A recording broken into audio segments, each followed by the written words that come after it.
பரமையானவர்களே, முதல் நாள் தராவீஹ் தொழுகையை மிகச் சிறப்பாக முடித்துவிட்டு முதல் நோன்பு வைத்த நிலையில் நுகர் தொழுகை இமாம் ஜமாஅத்தோடு நிறைவேற்றிவிட்டு அல்லாஹினுடைய மஜ்லிஸில் ஒன்று கூடி இருக்கின்றோம். அல்ஹம்துலில்லாஹ். அல்லாஹ் ரப்புல் ஆலமீன் ரமதானின் நோன்புகளையும் இதர வணக்க வழிபாடுகளையும் எந்தவித தடங்களும் இல்லாமல் உடல் ஆரோக்கியத்தோடு மன நிறைவோடு இன்பத்தோடு பரிபூரணமாக நிறைவேற்றுகிற நட்பேற்றினை நம் அனைவருக்கும் நல்குவானாக. ஆமீன். அருமையானவர்களே, இன்றைய நாளின் தராவீஹ் தொழுகையில் அல் குர்ஆனின் பெரிய அத்தியாயமான வரிசைப்படி இரண்டாவது அத்தியாயமான 286 வசனங்களை கொண்ட நபிகள் பெருமானார் ஸல்லல்லாஹு அலைஹி வஸல்லம் அவர்களால் பல்வேறு சிறப்புகளை பெற்றிருக்கிற அல் பக்ரா அத்தியாயத்தின் 176 வசனங்கள் ஓதப்பட்டிருக்கின்றன. நபிகள் நாயகம் ஸல்லல்லாஹு அலைஹி வஸல்லம் அவர்கள் சொன்னார்கள், இன்ன ஷைத்தான யன்ஃபிரு மினல் பைத்தில்லதி துக்ரவு ஃபீஹி சூரத்துல் பக்ரா.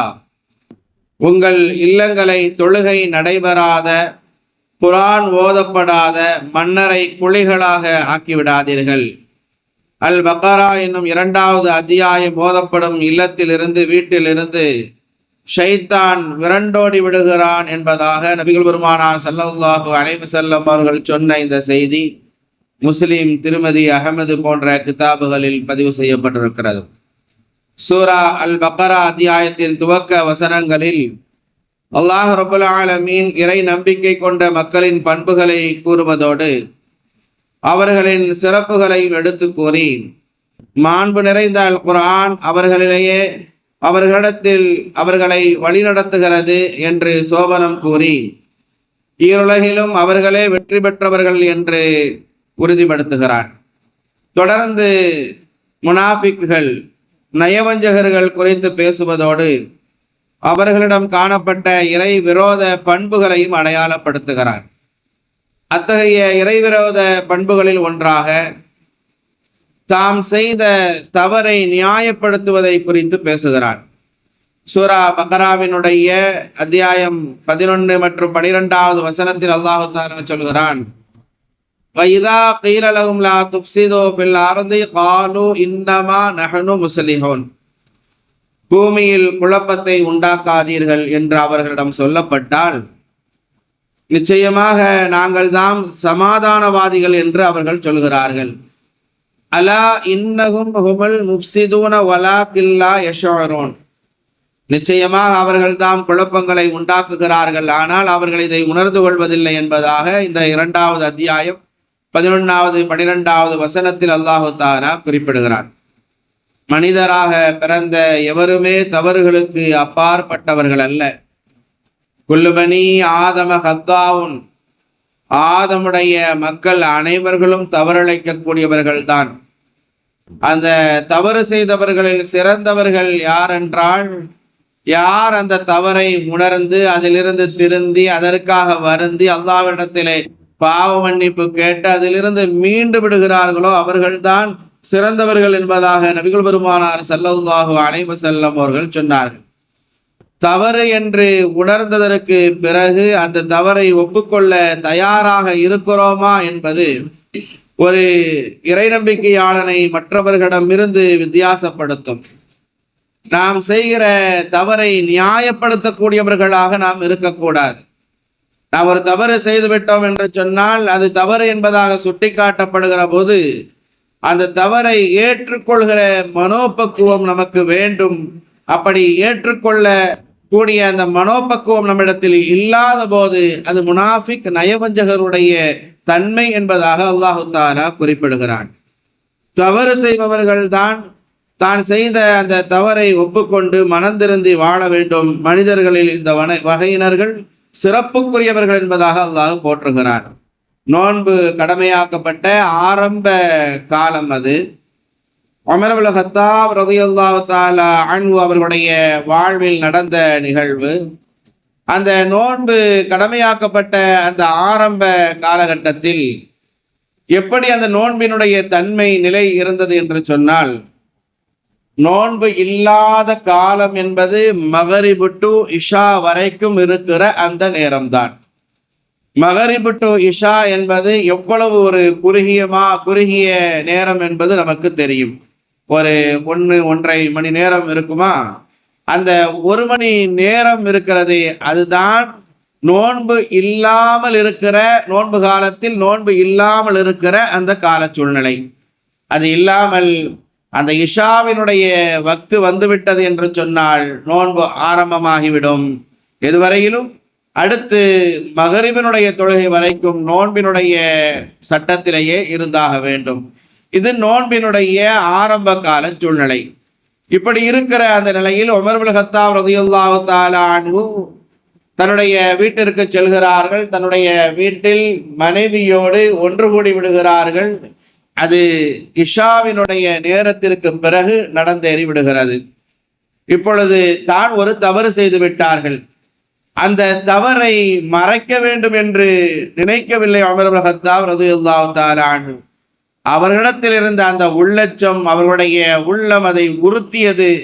உடனே நபிகள் பெருமானார் ஸல்லல்லாஹு அலைஹி வஸல்லம் அவர்களிடத்தில் ஓடோடி வந்தார்கள். யா ரசூலல்லாஹ், இஷாவினுடைய நேரம் நெருங்கியது தெரியாமல் இஷாவினுடைய நேரத்திற்கு பிறகு நான் நோன்பினுடைய சட்டத்தில் இருந்தாக வேண்டும். ஆனால் அதற்கு மாற்றமாக என்னுடைய மனைவியோடு வீடு கூடி விட்டேன். இப்பொழுது என்ன செய்வது?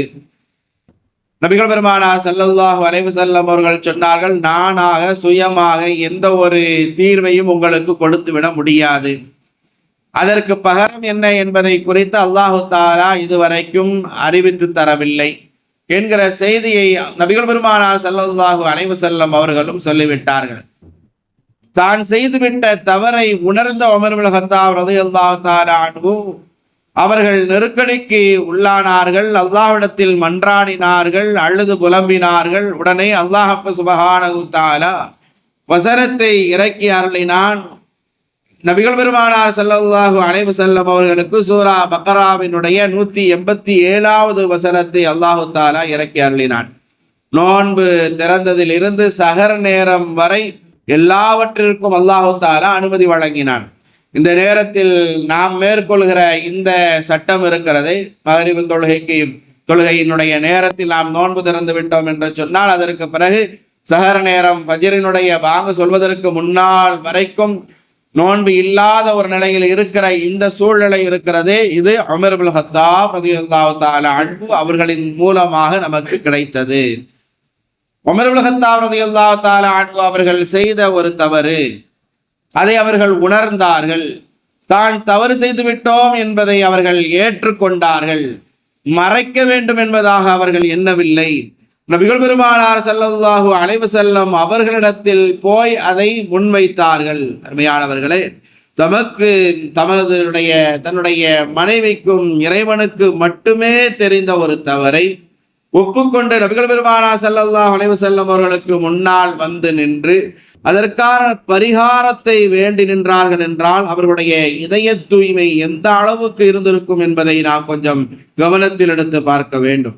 செய்த தவறை மறைக்காமல் நியாயப்படுத்தாமல் ஒத்துக்கொண்ட ஒரு உத்தம மனிதரின் ஒப்பற்ற செயலை அங்கீகரித்த அல்லாஹ் சுப்ஹானஹு வ தஆலா ஒட்டுமொத்தமாக இந்த உம்மத்திற்கு விலக்களித்து சட்ட வழிகாட்டலை வழங்கினான் என்பது குர்ஆன் சொல்லித் தருகிற வரலாறு.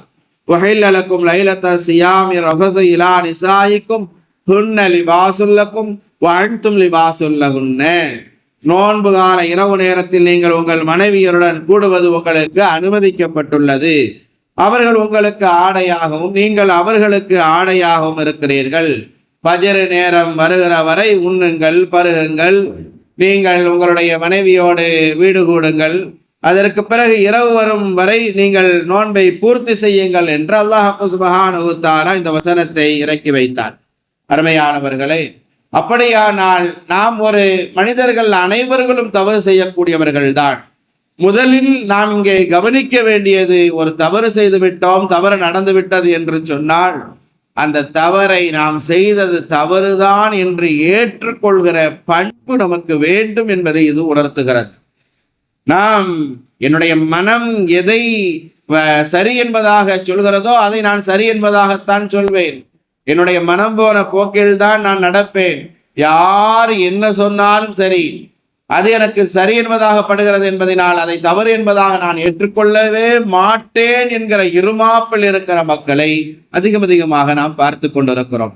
அபூபக்கர் சித்தீக் ரலியல்லாஹு அன்ஹு, உமர் இப்னு கத்தாப் ரலியல்லாஹு அன்ஹு அவர்கள் இருவருக்குமான அந்த தோழமை என்பது நமக்கெல்லாம் தெரியும். நாமும் நட்பு கொண்டிருக்கிறோம், உறவுகளோடு சேர்ந்து வாழ்ந்து கொண்டிருக்கிறோம். ஏதோ ஒரு பேச்சுவார்த்தைகள் முன்பின் வந்துவிட்டது, ஏதோ நாம் தவறிழைத்து விட்டோம் என்று சொன்னால் கடைசி வரைக்கும் நான் செய்தது சரிதான், அது தவறில்லை என்றுதான் நாம் அதை சரி செய்வதற்கு முற்படுகிறோமே தவிர, சரிப்பா விடுப்பா, ஏதோ தெரியாம என் வாயில வந்துருச்சு, தவறுதான செஞ்சது, விடு என்பதாக சொல்லி சமாதானமாக செல்வதற்கு நாம் தயாராக இருக்கிறோமா என்றால் இல்லை. அங்கே நம்முடைய ஈகோ அதை நம்மை தடுத்து கொண்டிருக்கிற நிலையைத்தான் பரவலாக நம்மால் பார்க்க முடிகிறது. இங்கே அபூபக்கர் சித்தீக் ரலியல்லாஹு அன்ஹு, உமர் இப்னு கத்தாப் ரலியல்லாஹு அன்ஹு அவர்கள் இருவரும் பேசிக் கொண்டிருக்கிறார்கள். அப்படி பேசிக் கொண்டிருக்கிற போது அபூபக்கர் சித்தீக் ரலியல்லாஹு அன்ஹு உமர் இப்னு கத்தாப் ரலியல்லாஹு அன்ஹு அவர்களை பார்த்து ஒரு தடித்த வார்த்தையை, உமர் இப்னு கத்தாப் ரலியல்லாஹு அன்ஹு அவர்களுக்கு கோபம் வருகிற மாதிரியான ஒரு வார்த்தையை உபயோகித்து விட்டார்கள். இப்பொழுது உமர் இப்னு கத்தாப் ரலியல்லாஹு அன்ஹு எதுவும் பேசவில்லை. உடனேயே அந்த இடத்தை விட்டு நகர்ந்து செல்ல ஆரம்பித்து விட்டார்கள்.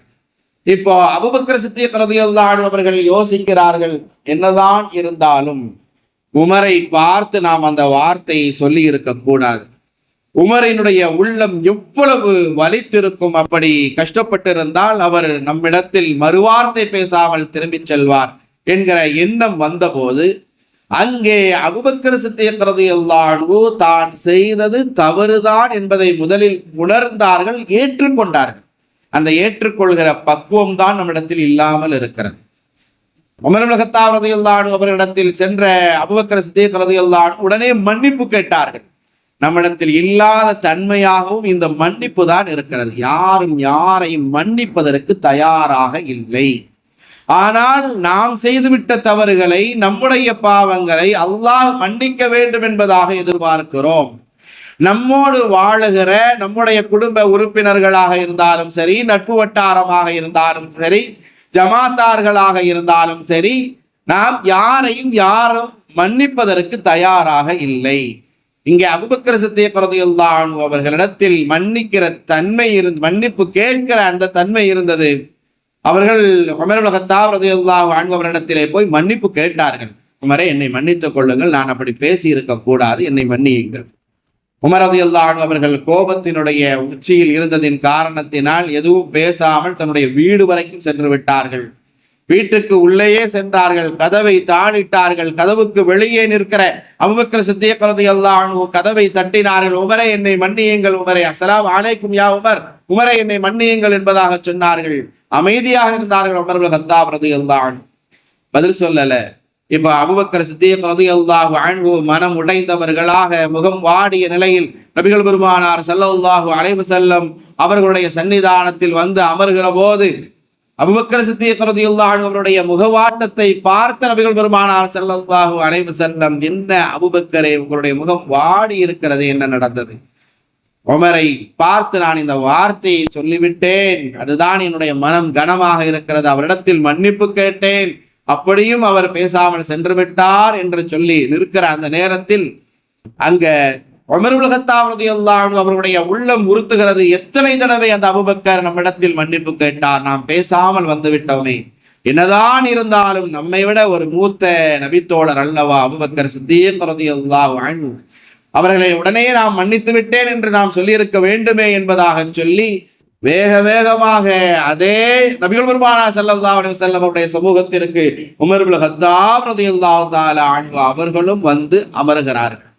அப்படி உமர் ரலியல்லாஹு அன்ஹு அவர்கள் வருவதை பார்த்து அபூபக்கர் சித்தீக் ரலியல்லாஹு அன்ஹு அவர்கள் எழுந்து உமரை நோக்கி ஓட, உமர் இப்னு கத்தாப் ரலியல்லாஹு அன்ஹு அவர்கள் அபூபக்கர் சித்தீக் ரலியல்லாஹு அன்ஹு அவர்களை கட்டி அணைக்க, அங்கே உமர் ரலியல்லாஹு அன்ஹு அவர்கள் அபூபக்கர் சித்தீக் ரலியல்லாஹு அன்ஹு அவரிடத்திலே, அபூபக்கரே, எத்தனை தடவை நீங்கள் என்னிடத்தில் மன்னிப்பு கேட்டீர்கள், நான் உடனேயே மன்னியுங்கள் என்பதாக சொல்லியிருக்க வேண்டுமே, என்னை மன்னித்து விடுங்கள் என்பதாக உமர் ரலியல்லாஹு அன்ஹு அவர்கள் இப்பொழுது மன்னிப்பு கேட்கிறார்கள். அபூபக்கர் சித்தீக் ரலியல்லாஹு அன்ஹு அவர்கள், இல்லை இல்லை தோழரே, நீங்கள் தான் என்னை மன்னிக்க வேண்டும் என்பதாக அவர்கள் மன்னிப்பு கேட்கிறார்கள். இருவரும் மாறி மாறி மன்னிப்பு கேட்டு நிற்கிற இந்த நிலையை பார்த்து கொண்டிருக்கிற நபிகள் பெருமானார் ஸல்லல்லாஹு அலைஹி வஸல்லம் அவர்கள் சிரித்தார்கள். சிரித்து சொன்னார்கள், இந்த சமூகத்தில் இப்படி ஒருவருக்கொருவர் மன்னிப்பு கேட்டுக்கொள்கிற இந்த நிலை இருக்கிற வரைக்கும் எந்த எதிரிகளாலும் இந்த சமூகத்தை அழித்துவிட முடியாது. இந்த சகோதரத்துவம், ஒற்றுமைதான் இந்த சமுதாயத்திற்கு தேவை என்றார்கள் நபிகள் பெருமானார் ஸல்லல்லாஹு அலைஹி வஸல்லம் அவர்கள். முதலில் தான் செய்துவிட்ட ஒரு தவறை, அது தவறு என்பதாக நாம் உணர வேண்டும். அதை நம் பிறர் நமக்கு எடுத்துச் சொல்கிற போது அதை ஏற்றுக்கொள்கிற பண்பு நம்மிடத்தில் வேண்டும். இல்லை இல்லை, தவறா இருந்தாலும் நான் செய்தது சரிதான் என்று நாம் வாதாடி கொண்டு நிற்போம் என்று சொன்னால் அது முனாஃபிக்குகளுடைய தன்மை என்பதாக அல்லாஹ் தஆலா நமக்கு வெளிச்சம் போட்டு காட்டுகிறான். அருமையானவர்களே, தவறுகளை ஒப்புக்கொண்டு இறைவனிடத்திலே துஆ செய்ய வேண்டும். நம்முடைய தந்தை அம்மா ஆதம் அலைஹிஸ்ஸலாத்து வஸ்ஸலாம் அவர்கள், ஹவ்வா அலைஹிமா ஸலாத்து வஸ்ஸலாம் அவர்கள் இருவரிடத்திலும் ஏற்பட்ட ஒரு தவறு நமக்கெல்லாம் தெரியும். ஒரு பழத்தை, ஒரு கனியை சாப்பிடக்கூடாது, அந்த மரத்தின் பக்கமே நெருங்கக்கூடாது என்பதாக அல்லாஹ் தஆலா சொன்னார். ஆனால் அதையும் மீறி அவர்கள் அந்த பழத்தை சாப்பிட்டார்கள், தவறளித்து விட்டார்கள். நாங்கள் செய்தது சரிதான் என்று அவர்கள் அல்லாஹ்விடத்தில் வாதிட்டுக் கொண்டிருக்கவில்லை. சுவனத்திலிருந்து அவர்கள் இருவரும் வெளியேற்றப்படுகிறார்கள். தங்களுடைய தவறை அவர்கள் உணர்ந்தார்கள். அல்லாஹ்விடத்திலே பாவ மன்னிப்பு கேட்டுக்கொண்டே இருந்தார்கள். ஒரு கட்டத்தில் அவர்கள் இருவரும் அல்லாஹ்விடத்தில் செய்த அந்த துஆவை அல்லாஹ் தஆலா குர்ஆனில் பதிவு செய்திருக்கிறான். அவர்கள் ஏற்றுக்கொள்கிறார்கள் தவறை. அதுதான் இங்கே நாம் கவனிக்க வேண்டும். காலா ரப்பனா ظلمنا أنفسنا وإن لم تغفر لنا وترحمنا لنكونن من الخاسرين. ஆதம் அலைஹிஸ்ஸலாத்து வஸ்ஸலாம், ஹவ்வா அலைஹிஸ்ஸலாத்து வஸ்ஸலாம் இருவரும் செய்த துஆ இது. ரப்பனா ظلمنا أنفسنا, யா அல்லாஹ், எங்களுக்கு நாங்களே தீங்கிழைத்துக் கொண்டோம். அவர்கள் செய்த அந்த தவறை அவர்கள் ஏற்றுக்கொண்டார்கள். நீ எங்களை மன்னித்து எங்களுக்கு அருள் புரியாவிட்டால் நிச்சயமாக நாங்கள் நஷ்டமடைந்தவர்களாக ஆகிவிடுவோமே என்பதாக அல்லாஹ்விடத்திலே துஆ செய்தார்கள். அவர்களுடைய துஆவை அல்லாஹ் தஆலா அங்கீகரித்தான், அவர்களை மன்னித்தான் என்பது குர்ஆன் நமக்கு சொல்லித் தருகிற வரலாறு. மூசா அலைஹிஸ்ஸலாத்து வஸ்ஸலாம் அல்லாஹ்விடத்திலே துஆ செய்தார்கள். قال ربي إني ظلمت نفسي فاغفر لي فغفر له.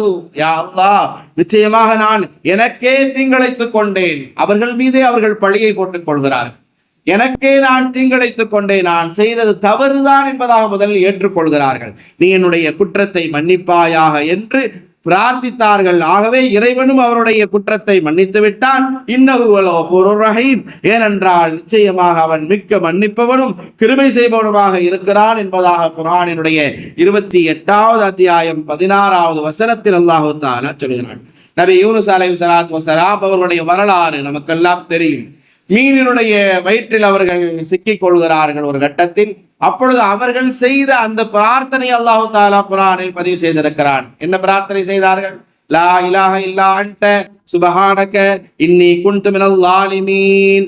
யா அல்லாஹ், உன்னை தவிர வணக்கத்திற்குரிய இறைவன் வேறு யாரும் இல்லை, நீ மிக பரிசுத்தமானவன், நிச்சயமாக நானோ அநியாயக்காரர்களில் ஒருவனாக ஆகிவிட்டேன், என்னை மன்னித்து அருள்புரிவாயாக என்பதாக நபி யூனுஸ் அலைஹிஸ்ஸலாத்து வஸ்ஸலாம் அவர்கள் துஆ செய்கிற போதும் தன் மீதே அவர்கள் பழியை போட்டுக் கொண்டார்கள். தான் செய்த தவறை ஏற்றுக்கொண்டார்கள் என்பதை அல்லாஹ் தஆலா விளக்குகிறான்.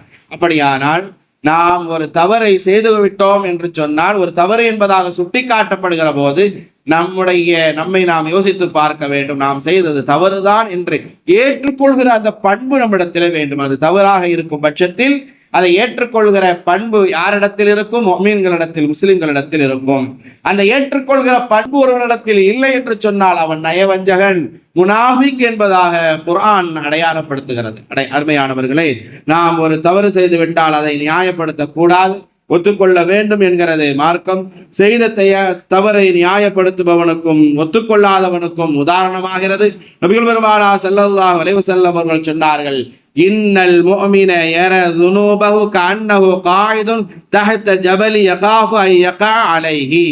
ஒரு முஃமின் தம் பாவங்களை மலைகளை போன்று பாரமாக அவன் கருதுவான். ஒரு முஃமின் எப்படி இருக்கான்னா, ஏதாவது ஒரு சின்ன தவறு, ஒரு சின்ன பாவம் செஞ்சுட்டான்னு சொன்னா ஏதோ ஒரு மலையே அவன் மீது தூக்கி வைத்தது மாதிரி அவனுக்கு மிகப்பெரிய பாரமாக இருக்கும். அதனுடைய சுமையை அவன் இறக்காத வரைக்கும் அது அவனுக்கு மிகப்பெரிய பாரமாகத்தான் அவன் கருதுவான். அவன் ஒரு மலையடிவாரத்தில் உட்கார்ந்திருப்பதை போன்றும் அதை அந்த மலை தன் மீது விழுந்து விடுமோ என்று அஞ்சுபவனை போன்றும் அவன் இருப்பான் என்பதாக நபிகள் பெருமானார் ஸல்லல்லாஹு அலைஹி வஸல்லம் அவர்கள் சொன்னார்கள். இன்றைக்கு தவறு செய்யக்கூடியவர்கள் எத்தனையோ பாவங்களை நாம் நம்முடைய வாழ்க்கையில் செய்கிறோம். நாம் அந்த பாவங்களை நினைத்து எந்த அளவுக்கு அழுதிருக்கிறோம், அல்லாஹ்விடத்திலே மன்னிப்பு கேட்டிருக்கிறோம். இந்த மாதிரியான ஒரு தவறை செய்து விட்டோமே, இந்த மனிதனுக்கு ஒரு அநீதத்தை நாம் இழைத்து விட்டோமே, இந்த தவறை நாம் செய்திருக்க கூடாது என்று வருந்தக்கூடியவர்கள் நம்மில் எத்தனை பேர் இருக்கிறோம். நாம் செய்கிற அந்த பாவங்கள் தவறுகளை நாம் முதலில் தவறாகவே கருதவில்லை என்பதுதான் நான் சொல்ல வருகிற செய்தி.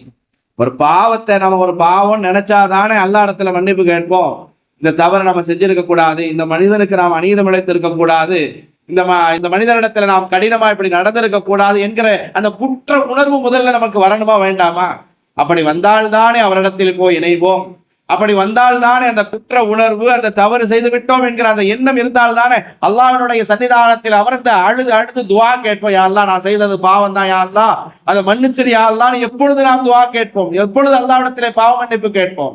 அது தவறுன்னு நான் உணர்ந்தாதானே என்னால கேட்க முடியும். ஆனா என்னிடத்தில் இருக்கக்கூடிய ஈகோ, என்னிடத்தில் இருக்கக்கூடிய அந்த இரமாப்பு, நான் அதை தவறு பாவம் என்பதாகவே உணர்வதற்கு, அதை ஏற்றுக்கொள்வதற்கு நான் தயாராக இல்லை. ஆனால் ஒரு முஃமின், ஒரு முஸ்லிம் அப்படி இருக்க மாட்டான் என்கிறார்கள் நபிகள் பெருமானார் ஸல்லல்லாஹு அலைஹி வஸல்லம். எந்த ஒரு முஃமினாக முஸ்லிமாக இருந்தாலும் அவனிடத்தில் ஒரு பாவம் வந்துவிடும் என்று சொன்னால் அந்த பாவத்தை அவன் பாவ மன்னிப்பு கேட்டு களைகின்ற வரைக்கும், அதிலிருந்து மீளுகிற வரைக்கும், ஐயோ இந்த மாதிரியான ஒரு பாவத்தை செய்து விட்டோமே என்கிற அந்த எண்ணம் ஒரு மிகப்பெரிய பாறையை, ஒரு மலையை அவன் மீது சுமத்தி வைத்திருப்பதை போல மிகப்பெரிய சுமையாக அவனுக்கு அது இருக்கும் என்பதாக நபிகள் பெருமானார் ஸல்லல்லாஹு அலைஹி வஸல்லம் அவர்கள் சொன்னார்கள். வஇன்னல் ஃபாஜிர யர ذுனூபஹு கதுபாபின் மர்ர அலா அன்ஃபிஹி, ஆனால் பாவியோ தன்னுடைய பாவங்களை தன்னுடைய மூக்கின் மேல் பறந்து செல்லுகின்ற ஒரு ஈயை போன்ற அற்பமாக காண்பான் என்பதாக சொல்கிறார்கள். இன்றைக்கு உலகத்தில் அதிகமான மனிதர்களுடைய நிலையை இப்படித்தான் நாம் பார்க்கிறோம். எந்த ஒரு பாவமாக தவறாக இருந்தாலும் அது ஒரு குற்ற உணர்ச்சியே கொஞ்சம் கூட இல்லாமல் தம் மீது பட்ட தூசியை அப்படியே தட்டிவிட்டு செல்வதை போல சென்று கொண்டிருக்கக்கூடிய அடுத்தடுத்த பாவங்களை நோக்கி சென்று கொண்டிருக்கிற நிலைகளை பார்க்கிறோம். அல்லாஹ் பாதுகாக்க வேண்டும். தன்னுடைய தவறை நியாயப்படுத்தி கொண்டிருந்தால் அவருக்கு மறுமையில் கடுமையான இழிவு ஏற்படும் என்று இறைவன் எச்சரிக்கிறான். அதிலிருந்து நாம் நம்மை தற்காத்துக் கொள்ள வேண்டும். அருமையானவர்களே, அல்லாஹ் சுப்ஹானஹு வ தஆலா பாவங்களில் இருந்தும் தவறுகளில் இருந்தும் நம்மை பாதுகாப்பானாக. நம் வாழ்வில் ஏதாவது தவறுகள் செய்துவிட்டால் நாம் தவறு செய்து விட்டோம் என்று ஏற்றுக்கொள்கிற பக்குவத்தை நமக்கு அல்லாஹ் வழங்குவானாக. அல்லாஹ்விடத்தில் பாவ மன்னிப்பு கேட்டு அந்த தவறிலிருந்து மீண்டு வர அல்லாஹ் கிருபை செய்வானாக. சுவனத்திற்குரிய மக்களாக அல்லாஹ் நம்மை, நம்முடைய குடும்பத்தார்கள், சந்ததிகளை தேர்ந்தெடுத்துக் கொள்வானாக. ஆமீன். வாஹிரு தஅவானா அனில் ஹம்துலில்லாஹி ரப்பில் ஆலமீன். யா ரஹ்மானே, எங்களின் பாவம் நீங்கிடச் செய்வாய்.